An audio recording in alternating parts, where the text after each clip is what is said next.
Hello दोस्तों, जैसा कि हमने पिछले क्लास में पढ़े थे कि गंगा के किनारे कौन कौन से जिले हैं और पटना के किनारे कौन कौन से जिले हैं, जो कि बीपीएससी में कई क्वेश्चन उससे संबंधित पूछे भी गए हैं। यानी कि मैं पहले भी बता चुका हूं और बताते आ रहा हूं कि अब जो बीपीएससी जो है वो बिहार मैप से भी कई क्वेश्चन पूछते हैं। तो बिहार मैप का आपका अंडरस्टैंडिंग क्लियर होगा तभी आप क्या होंगे कि कई सवालों को कई क्वेश्चन का आंसर आप दे पाएंगे।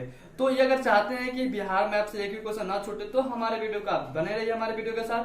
और मैं कई सारे वीडियो भी अपलोड कर चुका हूं और इसी तरह कहीं मतलब कि जो इम्पोर्टेंट है उसके संबंधित मैं कोई वीडियो बनाता रहूंगा आप सबों के लिए। तो देखिए क्या होता है कि अब हम इस क्लास के माध्यम से ये देखेंगे कि ये वन्य जीव अभ्यारण्य यानी कि जिसे हम अभ्यारण्य कहते हैं। पहले हम अभ्यारण्य होता क्या इसके बारे में समझेंगे, उसका इसके कितने कैटेगरी होते हैं उसके बारे में समझेंगे। उसके बाद हम डायरेक्ट मैप पे चलेंगे और कौन से अभ्यारण्य है बिहार में उसको हम इसी क्लास में यम आकार और द करेंगे, यानी कि हम याद करेंगे। ठीक है, तो ये पहले हम समझ लेते हैं कि आखिर ये अभ्यारण्य का मतलब क्या होता है।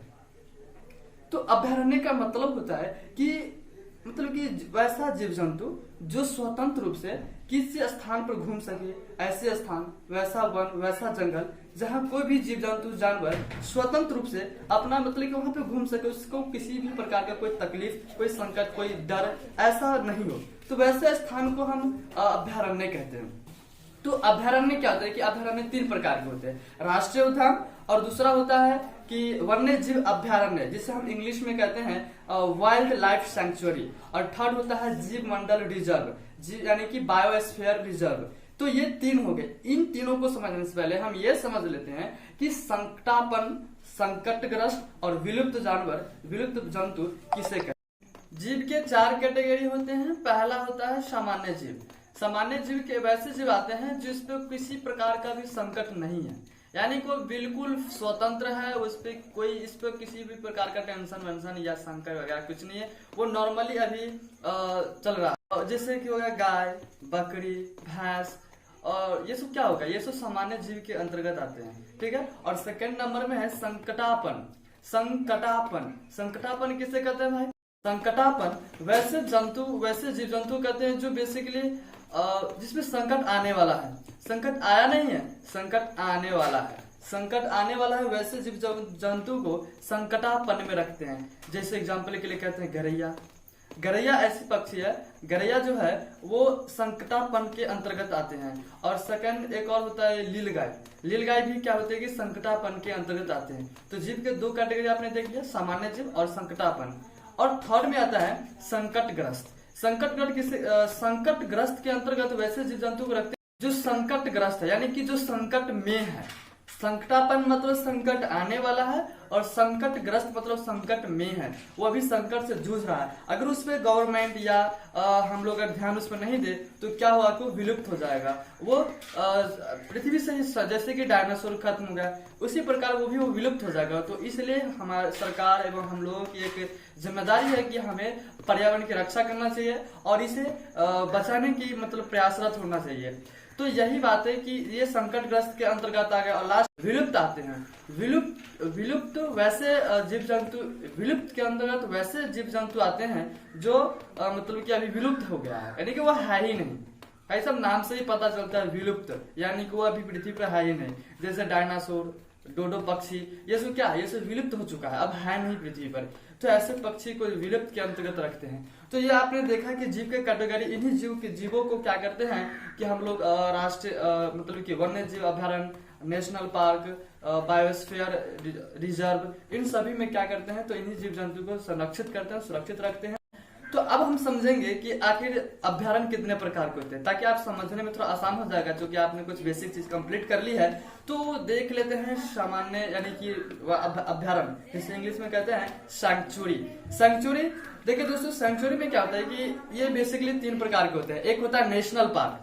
नेशनल पार्क में क्या होता है कि नेशनल पार्क में संकटग्रस्त जीव जंतु को रखा जाता है, यानी कि जो संकट में है, संकट से जूझ रहा है, वैसे जीव जंतु को नेशनल पार्क में रखते हैं। तो इसमें क्या होता है कि इसमें मानव को जाना वर्जित होता है, मतलब कि इसमें मानव है वो नहीं जा सकता है। बेसिकली देखिए तो सीधी सी बात में समझिए तो मानव इसमें एंट्री नहीं होता है उसका। आप लकड़ी तोड़ने, पशु चराने, ये सब करने नहीं जा सकते भाई साहब। नेशनल पार्क बड़ा पार्क होता है, उसमें जीव जंतु, हाथी, बाघ, शेर ये सब होते हैं। तो इस संकटग्रस्त के अंतर्गत कौन कौन से जीव आते हैं भाई? हाथी, शेर, बाघ, ये सब क्या है? ये सब संकटग्रस्त में है। ये सब अगर इस पे ध्यान नहीं दिया जाए तो भाई साहब ये विलुप्त हो सकता है धीरे धीरे धीरे।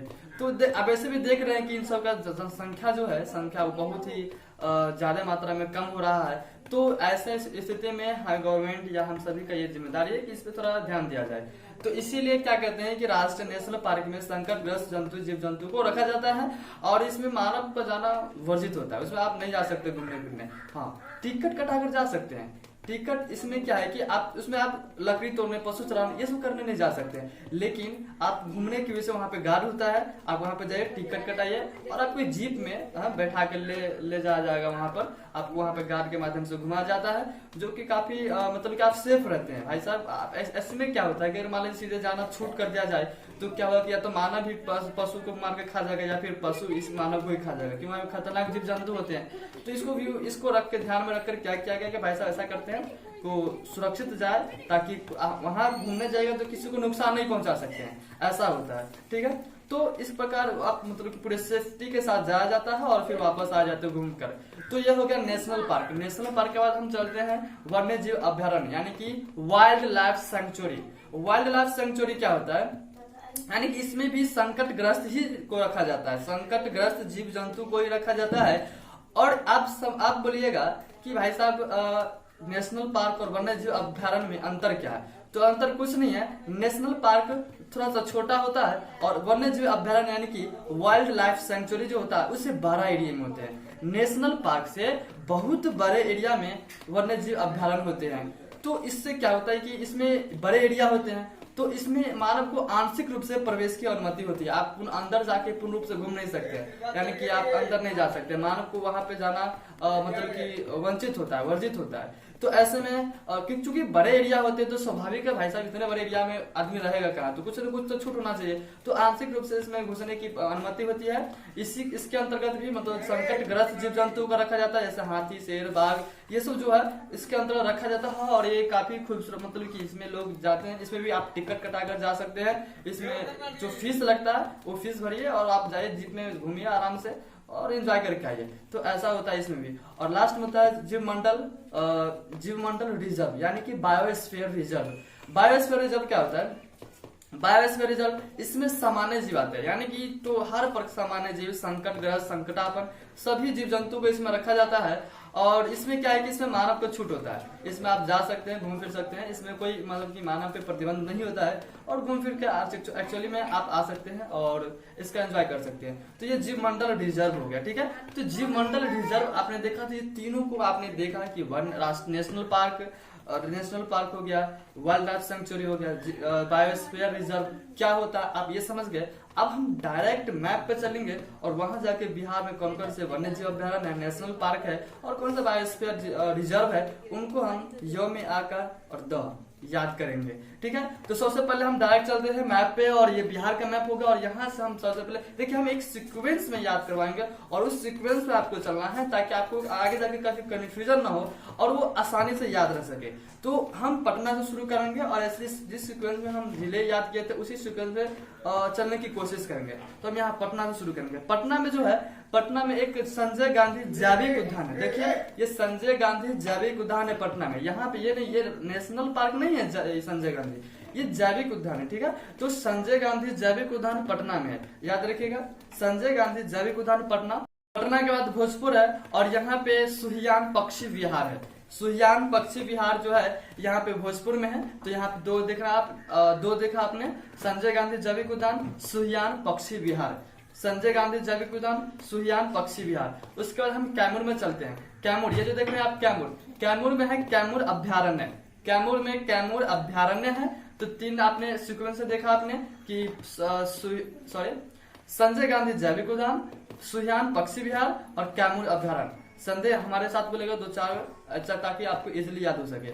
संजय गांधी जैविक उद्यान, सुहियान पक्षी विहार और कैमूर अभ्यारण्य। कैमूर अभ्यारण्य, संजय गांधी जैविक उद्यान, सुहियान पक्षी विहार, कैमूर अभ्यारण्य। उसके बाद हम डायरेक्ट चलते हैं, जो इम्पोर्टेंट है हम उसी को कवर कर रहे हैं। हालांकि मैं जो 11 मतलब 12-13 याद करवाऊंगा, जो मोस्ट मतलब कि ज्यादातर आपको बिहार के जो नेशनल पार्क है, वन्य जीव अभ्यारण्य है, वो सारे कंप्लीट हो जाएंगे। बस 2-4 बच जाएंगे, जो हम आपको आगे जो झील बढ़ाएंगे तो उसके अंदर टोटल के टोटल कवर हो जाएंगे। ठीक है, तो आप यहाँ पे देख लेते हैं संजय गांधी जैविक उद्यान, उसका सुहियान पक्षी विहार, उसके बाद कैमूर अभ्यारण्य। उसके बाद हम देख लेते हैं गया में। गया में क्या है, ये बहुत ही फेमस है, ये बीपीएससी का फेवरेट क्वेश्चन है। ठीक है, यानी कि कुछ इसमें ऐसे अभ्यारण्य होंगे जो मतलब कि इससे बराबर क्वेश्चन पूछे जाते रहते हैं एग्जाम में। ठीक है, तो गौतम बुद्ध, जहाँ जैसे कि आप जानते हैं गया में गौतम बुद्ध को ज्ञान की प्राप्ति हुई थी गया में, तो यहाँ से एक क्वेश्चन बन सकता है कि यहाँ पे एक अभ्यारण्य है गौतम बुद्ध अभ्यारण्य। गौतम बुद्ध अभ्यारण्य कहाँ पर है, तो गया में है। संजय गांधी जैविक उद्यान, सुहियान पक्षी विहार और कैमूर अभ्यारण्य, गौतम बुद्ध अभ्यारण्य। उसके बाद हम नालंदा में चलते हैं, गया के ठीक ऊपर नालंदा, गया नालंदा। नालंदा में जो है पंत अभ्यारण्य, नालंदा में पंत अभ्यारण्य, नालंदा पंत अभ्यारण्य, गौतम बुद्ध अभ्यारण्य, पंत अभ्यारण्य, गौतम बुद्ध अभ्यारण्य, पंत अभ्यारण्य। तो ये हो गया नालंदा में, नालंदा में पंत अभ्यारण्य हो गया। उसके बाद हम डायरेक्ट चलेंगे जमुई। अब ये देख रहे हैं जमुई में है नागी एवं नकटी डैम पक्षी विहार, नागी एवं नकटी डैम पक्षी विहार। थोड़ा लंबा है, थोड़ा सा आराम से याद कीजिएगा। नागी एवं नकटी डैम पक्षी विहार, नागी एवं नकटी डैम पक्षी विहार जमुई। तो अभी तक हमने कुल कितने देखे हैं, देख लेते हैं। संजय गांधी जैविक उद्यान पटना, संजय गांधी जैविक उद्यान, उसके बाद सुहियान पक्षी विहार, कैमूर अभ्यारण्य, गौतम बुद्ध अभ्यारण्य, उसके बाद पंत अभ्यारण्य और उसके बाद नागी एवं नकटी डैम पक्षी विहार जमुई, नागी एवं नकटी डैम पक्षी विहार जमुई। देखिए यह मैथ से याद करें, बहुत इजीली याद हो जाएगा। आप ज्यादा मतलब कि धैर्य नहीं खोइएगा, पढ़ने रहेगा वीडियो के साथ, और काफी आप समय दे रहे तो उसका मतलब कि आप लाभ उठाइए। ठीक है, तो ये जमुई हो गया, जमुई में नागी एवं नकटी डैम पक्षी विहार हो गया। ठीक है, उसके बाद हम चलते हैं मुंगेर। मुंगेर, यहाँ से जमुई के बाद सीधे ऊपर चलेंगे, जमुई के बाद मुंगेर। मुंगेर में है भीम बांध, ये भी बीपीएससी का फेवरेट है। ठीक है, ये सब क्या कुछ ऐसे अभ्यारण्य मैं बोल चुका हूँ कि इसमें ज्यादा मतलब कि चांस बनता है क्वेश्चन आने से। ठीक है, तो बिहार में कुछ फेमस है, जैसे कि गौतम बुद्ध अभ्यारण्य हो गया, भीम बांध हो गया, और उसके बाद वाल्मीकि अभ्यारण्य जो अभी हम आगे याद कराएंगे। ठीक है, तो यह हो गया मुंगेर में भीम बांध, मुंगेर में भीम बांध, मुंगेर भीम बांध। देख लेते हैं गया से गौतम बुद्ध अभ्यारण्य, पंत अभ्यारण्य, नागी एवं नकटी डैम पक्षी विहार, उसके बाद भीम बांध, उसके बाद भीम बांध। तो मुंगेर के बाद चलते हैं भागलपुर। भागलपुर में विक्रमशिला डॉल्फिन गंगा डॉल्फिन अभ्यारण्य, विक्रमशिला गंगा डॉल्फिन अभ्यारण्य। आपके पास एक क्वेश्चन छोड़ रहा हूँ कि विक्रमशिला विद्यालय कहाँ स्थापित किया गया था, विक्रमशिला विद्यालय कहाँ है, ठीक है, आपको बताना। तो यहाँ पे हम कौन सा अभ्यारण्य देख रहे हैं, विक्रमशिला गंगा डॉल्फिन अभ्यारण्य। ये जो देख रहे हैं विक्रमशिला गंगा डॉल्फिन अभ्यारण्य, ये भारत का प्रथम अभ्यारण्य था, याद रखिएगा, जो बिहार में है। तो भारत का प्रथम अभ्यारण्य अगर पूछा जाए क्वेश्चन में तो आप इजीली बता सकते हैं विक्रमशिला गंगा डॉल्फिन अभ्यारण्य भागलपुर, विक्रमशिला गंगा डॉल्फिन अभ्यारण्य भागलपुर। उसके बाद हम कटिहार पर चलते हैं। कटिहार में गंगा बिल पक्षी विहार, गंगा बिल पक्षी विहार, गंगा बिल पक्षी विहार जो है वो कटिहार में है। गंगा बिल पक्षी विहार कटिहार, गंगा बिल पक्षी विहार कटिहार। तो ठीक है, एक बार शुरू से देख लेते हैं। संजय गांधी जैविक उद्यान, उसके बाद सुहियान पक्षी विहार, उसके बाद कैमूर अभ्यारण्य, गौतम बुद्ध अभ्यारण्य, उसका पंत अभ्यारण्य, उसका नागी एवं नकटी डैम पक्षी विहार जमुई, उसका भीम बांध, और उसके बाद भागलपुर में हमने अभी देखा था विक्रमशिला गंगा डॉल्फिन अभ्यारण्य, विक्रमशिला गंगा डॉल्फिन अभ्यारण्य। उसके बाद कटिहार में गंगा बिल पक्षी विहार। उसके बाद हम डायरेक्ट चलते हैं ऊपर अररिया के पास। अररिया के पास जो है परमान डॉल्फिन अभ्यारण्य है, परमान डॉल्फिन अभ्यारण्य। विक्रमशिला गंगा डॉल्फिन अभ्यारण्य जो है वो भागलपुर में है, और अररिया में परमान डॉल्फिन अभ्यारण्य, परमान डॉल्फिन अभ्यारण्य, परमान डॉल्फिन अभ्यारण्य। उसके बाद अररिया के बाद हम सीधे चलते हैं पश्चिमी चंपारण में। पश्चिमी चंपारण में दोस्तों आपको 3 याद रखना है, पश्चिमी चंपारण में 3 याद रखना है जो कि इंपॉर्टेंट है बहुत ही ज्यादा। तो पहला क्या है कि वाल्मीकि अभ्यारण्य। वाल्मीकि अभ्यारण्य एकमात्र ऐसा अभ्यारण्य है जो राष्ट्रीय मतलब कि नेशनल पार्क है, राष्ट्रीय उद्यान है। ये जो आप देख रहे हैं वाल्मीकि अभ्यारण्य, ये गवर्नमेंट के अधीन है, और ये इसका डायरेक्ट केंद्र सरकार के अंतर्गत ये पार्क चलता है। तो आप ये क्वेश्चन भी बन सकता है कि ऐसा बिहार में कौन सा मतलब कि एकमात्र राष्ट्रीय यानी कि नेशनल पार्क है जो केंद्र सरकार के अधीन है, तो आप वहां पे एक इसका आंसर बताइए होगा वाल्मीकि अभ्यारण्य। वाल्मीकि अभ्यारण्य और जो ये मतलब कि उसके बाद आते हैं वाल्मीकि आश्रमी, वाल्मीकि आश्रमी और उदयन। यहाँ पे 3 आपको याद रखना है, एक वाल्मीकि अभ्यारण्य, दूसरा उदयन अभ्यारण्य और तीसरा वाल्मीकि आश्रयनी। तो ये आपने देखा है कि वाल्मीकि अभ्यारण्य, उदयन अभ्यारण्य, ये सब क्या है पश्चिम चंपारण में होगा। तो एक बार फिर से देख लेते हैं फटाफट में। संजय गांधी जैविक उद्यान, सुहियान पक्षी विहार, कैमूर अभ्यारण्य, गया में गौतम बुद्ध अभ्यारण्य, नालंदा में पंत अभ्यारण्य, उसका जमुई में नागी एवं नकटी दाम पक्षी विहार, उसका मुंगेर में भीम बांध, उसका भागलपुर में विक्रमशिला गंगा डॉल्फिन अभ्यारण्य, विक्रमशिला गंगा डॉल्फिन। उसके बाद कटिहार में देख लेते हैं, कटिहार में गंगा बिल अभ्यारण्य। उसके बाद अररिया में डायरेक्ट चलते हैं और परमान डॉल्फिन अभ्यारण्य। उसके बाद सीधे पश्चिम चंपारण में, वहां पे वाल्मीकि अभ्यारण्य, उदयन अभ्यारण्य और वाल्मीकि आश्रयनी है। तो ये तीनों है कहाँ, तो पश्चिम चंपारण में। तो ये सारे के सारे आपने वन्य जीव अभ्यारण्य यानी कि नेशनल पार्क के साथ आप सभी को याद किया है। तो उम्मीद करता हूँ कि आपको याद हो गया होगा। तो मिलते हैं एक छोटे से ब्रेक के बाद यानी कि अगले वीडियो में, तब तक के लिए बाय।